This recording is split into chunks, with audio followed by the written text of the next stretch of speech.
अच्छी और सच्ची खबरों में सबसे पहले बात शारदीय नवरात्रि करते हैं, जिसका आज छठा दिन है और आज देश भर के मंदिरों और शक्तिपीठों में मां कात्यायनी की पूजा अर्चना बड़े धूमधाम से की जा रही है।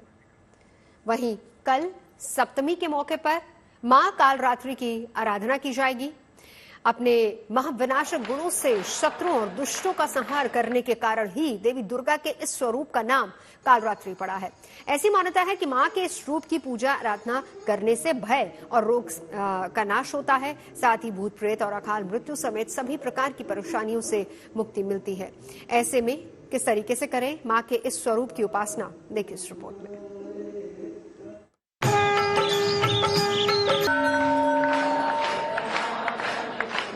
नवरात्र उत्सव में पूरा देश मां की आराधना में जुटा है। मां अंबे की पूजा करने के लिए मंदिरों में भक्तों की भीड़ उमड़ रही है। मां भगवती के जयकारों से मंदिर गूंज उठे हैं। शारदीय नवरात्रि के छठे दिन मां कात्यायनी की पूजा अर्चना की गई। आदि शक्ति अपने स्वरूप में भक्तों की सभी मनोकामनाओं को पूरा करती हैं। ऐसा माना जाता है कि देवी कात्यायनी की साधना करने वाले भक्त को जीवन में किसी भी प्रकार की कमी नहीं रहती।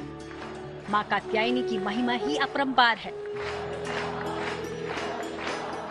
हम लखनऊ के चौक स्थित बड़ी काली जी के मंदिर में हैं और यहाँ पर जो देवी का स्वरूप है वो बहुत अनुपम है, क्योंकि यहाँ जो विग्रह है वो लक्ष्मी नारायण का है, यानी लक्ष्मी नारायण का विग्रह है और माँ काली की पूजा होती है। लक्ष्मी नारायण के स्वरूप में माँ काली की पूजा होती है और सबसे बड़ी बात यह है कि हर दिन अलग अलग सज्जा होती है, अलग अलग भोग प्रसाद होता है, पीले फूलों से सजाया गया है, माँ का श्रृंगार किया गया है। और जैसा कहा जाता है कि माँ कात्यायनी को पीले फूल बहुत पसंद हैं और उनके जो भोग के लिए अलग अलग चीजें हैं जिसमें शहद प्रमुख रूप से होता है वो भी चढ़ाया गया है। वैसे इस मंदिर में अलग अलग दिन अलग अलग भोग प्रसाद की व्यवस्था होती है जो दिन के हिसाब से होती है। हम देख रहे हैं बड़ी संख्या में भक्त दर्शन करने के लिए पहुंच रहे हैं। बहुत पुराना और बहुत सिद्ध मंदिर है माँ का और बहुत महत्व है इसका और हमारे मन में माँ के प्रति बहुत श्रद्धा है। बहुत दिनों से आ रहे हैं हम और बहुत प्राचीन मंदिर है ये। इस समय तो माँ के स्वरूप की छटा बिल्कुल भव्य है, निराली है। इतना सुंदर श्रृंगार है सभी मंदिरों में कि वो देख के ही मन जो है वो मंत्रमुग्ध हो जाता है। ऐसा प्यार बहा दे मैया, चरणों से लग जाऊं मैं, मन अंधकार मिटा दे मैया। मां कात्यायनी को देवी का सबसे फलदायिनी स्वरूप माना गया है। ऐसी मान्यता है कि मां का पूजन कर जीवन के हर कष्ट से मुक्ति पा सकते हैं।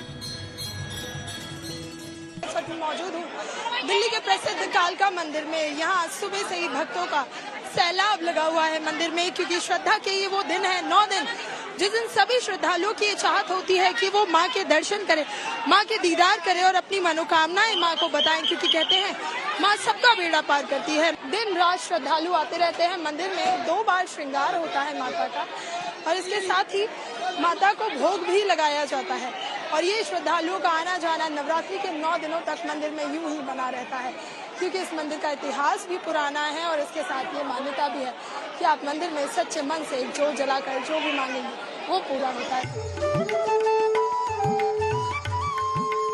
देश भर में इसी तरह मां की आराधना की जा रही है। शहर दर शहर मंदिरों में भक्तों का मेला सा लग रहा है। शरद नवरात्र का छठवां दिन है, जहां पर मां कात्यायनी की पूजा की जाती है। लोग बड़े ही श्रद्धा भाव से अलग अलग मंदिरों में पहुंचते हैं। मुंबई का मां मुंबा देवी, यहाँ पर भी लोग भारी संख्या में आज भी पहुंच रहे हैं। मां मुंबा देवी के साथ साथ इस मंदिर में मां अन्नपूर्णा की भी सेवा की जाती है, आराधना की जाती है। पूरे मंदिर में जो कार्यकर्ता है वो भीड़ को कंट्रोल करने की भी कोशिश करते हैं, क्योंकि बहुत भारी तादाद में लोग यहाँ पहुँचते हैं। वहीं पूरे मंदिर के जो पंडित है वो लगातार यहाँ पे कार्य करते हैं, लोगों को फूल हार और प्रसाद देने में जुट जाते हैं कि कोई भी यहाँ भक्त पहुँचे वो बिना प्रसाद के ना जाए। वहीं नवरात्रि के 7वें दिन यानी कल माता के दिव्य स्वरूप मां कालरात्रि की पूजा अर्चना होगी। माँ कालरात्रि नवदुर्गा का 7वां स्वरूप है। माँ कालरात्रि को महायोगीश्वरी, महायोगिनी और शुभंकरी कहा जाता है। माँ कालरात्रि को दुष्टों यानी काल का विनाश करने वाली माँ कहा गया है। देवी कालरात्रि शनि ग्रह को नियंत्रित करती हैं। कहते हैं माँ कालरात्रि की आराधना से शनि के दुष्प्रभाव से मुक्ति मिलती है। मान्यता है कि जो भक्त नवरात्रि के 7वें दिन विधि विधान से माँ की पूजा करते हैं, उसके सारे कष्ट माँ दूर कर देती हैं। माँ की पूजा करने से डर, भ्रम और रोग दूर हो जाते हैं। मध्य रात्रि में इनकी पूजा करें। माता के सामने घी का एक दीपक जलाएं। माता को लाल फूल अर्पित करें और साथ ही साथ गुड़ का भोग लगाएं। माता के मंत्रों का जप करें।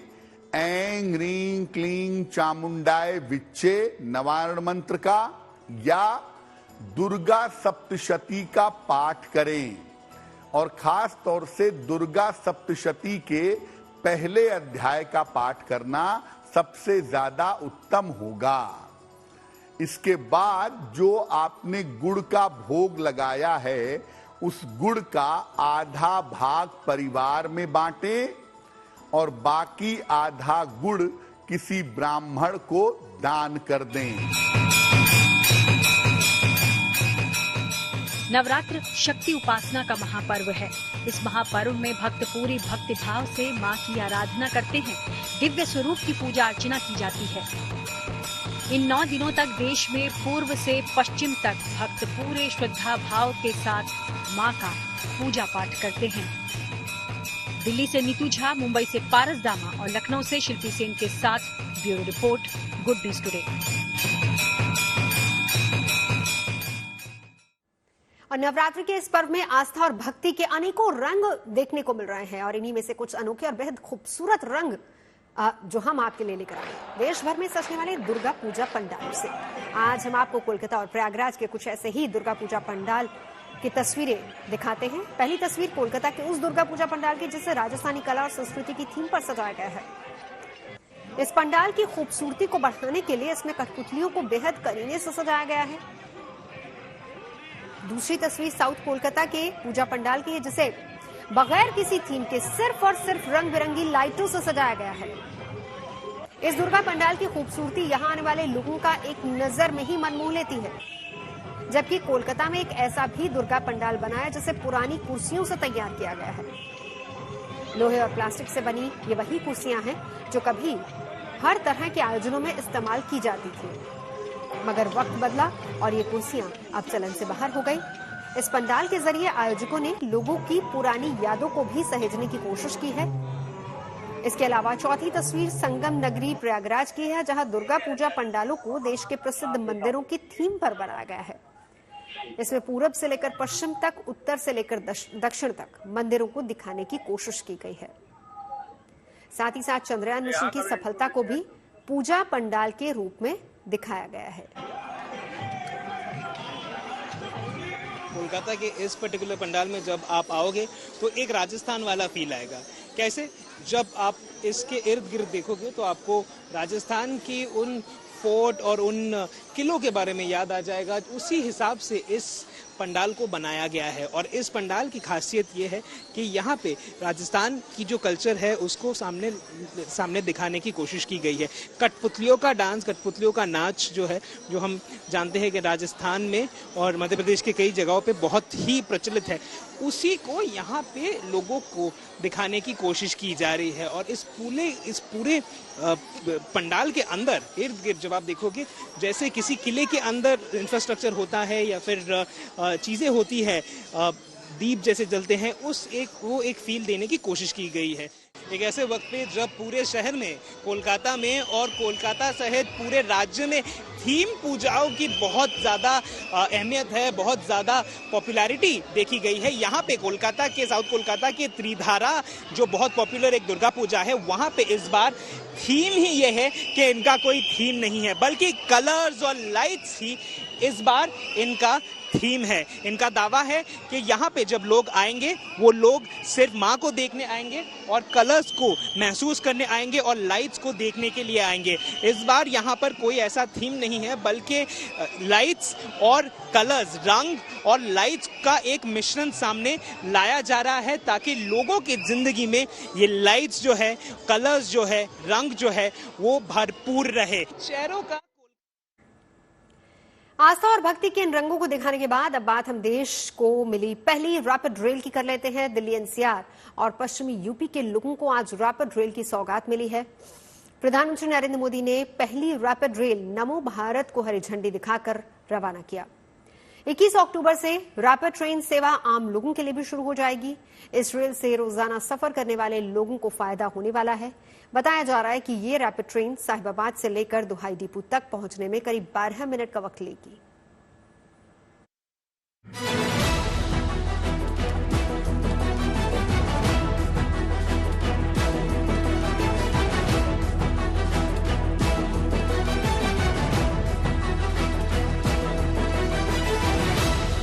देश को मिली पहली रैपिड रेल। नए भारत में नमो भारत से सफर। रैपिड ट्रेन का लंबा इंतजार खत्म हो गया। अब दिल्ली से मेरठ का सफर मिनटों में तय कर पाएंगे आप। दिल्ली एनसीआर के लोगों को रैपिड रेल की सौगात मिल गई है। प्रधानमंत्री नरेंद्र मोदी ने रैपिड ट्रेन को हरी झंडी दिखाकर देश में पहली रैपिड रेल की शुरुआत कर दी है। फिलहाल रैपिड ट्रेन पहले चरण पर दौड़ेगी। रैपिड ट्रेन का पहला चरण 17 किलोमीटर का है, जो साहिबाबाद से दुहाई डिपो तक का होगा। ये जो स्टेशंस हैं, ये इतने महत्वपूर्ण तरीके से बनाए हुए हैं कि आपका जो सफर का वक्त है दिल्ली एनसीआर से लेकर यहाँ मेरठ के जो स्टार्टिंग पॉइंट है वहां तक, तो आपको पहले 1-1.5 घंटा लगता होगा। गाड़ी में सफर करने में पेट्रोल भी बहुत खपत होती है पेट्रोल की, लेकिन अब वो कम हो जाएगा। 15 से 20 मिनट में आप दिल्ली से एनसीआर से निकलते हुए सीधा मेरठ के पॉइंट तक पहुंच जाएंगे। रैपिड ट्रेन के उद्घाटन के बाद प्रधानमंत्री मोदी ने बच्चों के साथ रेल का सफर भी किया, साथ ही क्रू मेंबर से बातचीत भी की। इस दौरान एक बच्ची ने प्रधानमंत्री को अपनी बनाई हुई पेंटिंग गिफ्ट की। पीएम ने रैपिड रेल प्रोजेक्ट को मील का पत्थर बताया है। ये नमो भारत ट्रेन नए भारत के नए सफर और नए संकल्पों को परिभाषित कर रही है। इस नई ट्रेन में ड्राइवर से लेकर तमाम कर्मचारी महिलाएं हैं, हमारे देश की बेटियां हैं। ये भारत की नारी शक्ति के बढ़ते कदम का प्रतीक है। फिलहाल रैपिड रेल के पहले चरण में 5 स्टेशन होंगे। इनमें साहिबाबाद, गाजियाबाद, गुलधर, दुहाई और दुहाई डिपो स्टेशन शामिल हैं। यानी दिल्ली से मेरठ का सफर बेहद आसान, आरामदायक और सस्ता होने वाला है। रैपिड रेल का किराया बेहद कम रखा गया है।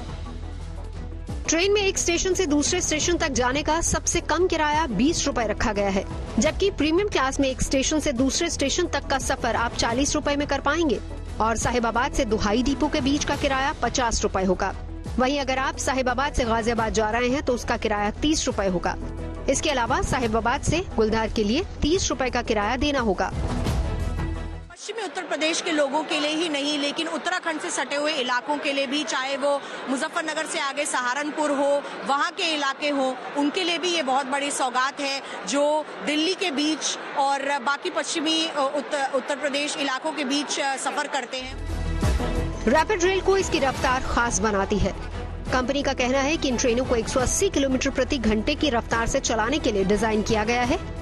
हालांकि ये ट्रेन ट्रैक पर 160 किलोमीटर प्रति घंटे की रफ्तार से दौड़ेगी। जाहिर है रैपिड ट्रेन अपने साथ किफायती और आरामदायक सफर लेकर आई है, जिसका फायदा दिल्ली से मेरठ तक रोजाना आने जाने वाले यात्रियों को मिलने वाला है। साहिबाबाद से मिलन शर्मा के साथ bureau report, good news today. और अब बात भारतीय अंतरिक्ष अनुसंधान संगठन यानी इसरो की, जो चांद के दक्षिणी ध्रुव पर चंद्रयान 3 की सफल लैंडिंग और सूर्य के रहस्यों का पता लगाने के लिए आदित्य L1 के सफल प्रक्षेपण के बाद अब गगनयान मिशन के तहत एक महत्वपूर्ण परीक्षण करने जा रहा है। गगनयान मिशन के तहत पहली टेस्ट उड़ान कल सुबह 7 से 9 बजे के बीच श्रीहरिकोटा के सतीश धवन स्पेस सेंटर से होगी। ये टेस्ट उड़ान इसरो वैज्ञानिकों के लिए इसलिए भी अहम है क्योंकि इसकी सफलता पर इसरो इस मिशन को लेकर आगे की प्लानिंग कर पाएगा। ये परीक्षण गगनयान मिशन की प्रक्रिया का सबसे अहम हिस्सा होगा, जिसके तहत टेस्ट व्हीकल डेमोन्स्ट्रेशन 1 यानी कि TVD-1 को श्रीहरिकोटा के सतीश धवन अंतरिक्ष केंद्र से लॉन्च किया जाएगा। इस फ्लाइट में 3 हिस्से होंगे।